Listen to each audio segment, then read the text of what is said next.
നാളെ ലാലേട്ടൻ വരുന്ന സമയത്ത് ജാസ്മിനെ ഇട്ട് പൊരിക്കാനുള്ള എല്ലാ സാധ്യതയും കാണുന്നുണ്ട്. ഈ ഒരു സീസണിൽ തന്നെ ലാലേട്ടൻ പലരോടായി വാൺ ചെയ്തതാണ് സംസാര രീതിയും ഭാഷാ രീതിയും ഒന്ന് ശ്രദ്ധിക്കണം എന്നുള്ള കാര്യം. ഈ ഒരു സീസണിലെ മൊത്തത്തിൽ ഒരു അഭിപ്രായമുണ്ട്, പ്രേക്ഷകർക്ക് കുട്ടികളോടൊപ്പം ഇരുന്ന് അല്ലെങ്കിൽ മുതിർന്നവരോടൊപ്പം ഇരുന്ന് കാണാൻ പറ്റാത്ത ഒരു ഷോ ആയി മാറിക്കൊണ്ടിരിക്കുന്നു ബിഗ് ബോസ് സീസൺ 6 എന്നുള്ള കാര്യം. ഈ കഴിഞ്ഞ ദിവസം ടാസ്കിന്റെ ഇടയിലാണെങ്കിലും ജാസ്മിൻ വളരെ മോശമായിട്ട് നമ്മൾ സംസാരിക്കുന്നത് കണ്ടിരുന്നു. സിജോ ട്രിഗർ ചെയ്തുകൊണ്ട് അങ്ങോട്ട് ആ ഒരു ചായക്കപ്പിന്റെ വിഷയം തുമ്മിയിട്ട ചായ ഇന്നാന്നൊക്കെ പറഞ്ഞുകൊണ്ട് ചെന്നപ്പോൾ ഈ നാറിയെ ഇവിടുന്ന് വിളിച്ചുകൊണ്ട് പോയല്ലേ ചെറുവിടത്തേനെ വെള്ള തലക്കടിക്കുമെന്നൊക്കെ പറഞ്ഞു. അതൊക്കെ തമാശ രീതിയിൽ പറഞ്ഞതാണ്. പക്ഷെ ആ ഒരു വാക്കൊക്കെ നാറി എന്നൊക്കെ ഉപയോഗിക്കുന്ന അവിടെ മാത്രമല്ല ജാസ്മിൻ പല അവസരങ്ങളിൽ ഉപയോഗിക്കുന്നു. ഇന്നലത്തെ ടാസ്കിൽ തന്നെ സിജോയും അർജുനും അടുത്ത് വരുമ്പോൾ പോയി പല്ല് തേക്കട നാറുകളെ എന്ന് പറഞ്ഞുകൊണ്ട് വീണ്ടും പറഞ്ഞു.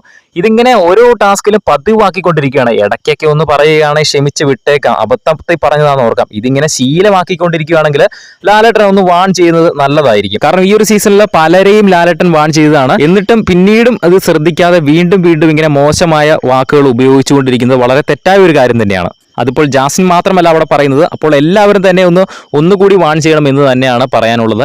പക്ഷെ ഇവരെ ഒന്ന് വാൺ ചെയ്തിട്ട് ഒരു കാര്യവുമില്ല. രണ്ടുപേരെ പുറത്തിറക്കാൻ വേണ്ടി വരെ നിർത്തി അവരെ പേടിപ്പിച്ച് കാണിച്ചതാണ് ലാലേട്ടൻ. എന്നിട്ടും അവർക്കൊരു മാറ്റമില്ല. എന്തായാലും നാളത്തെ എപ്പിസോഡ് നമുക്ക് കണ്ടു തന്നെ അറിയാം എന്താണ് സംഭവിക്കുന്നതെന്ന്.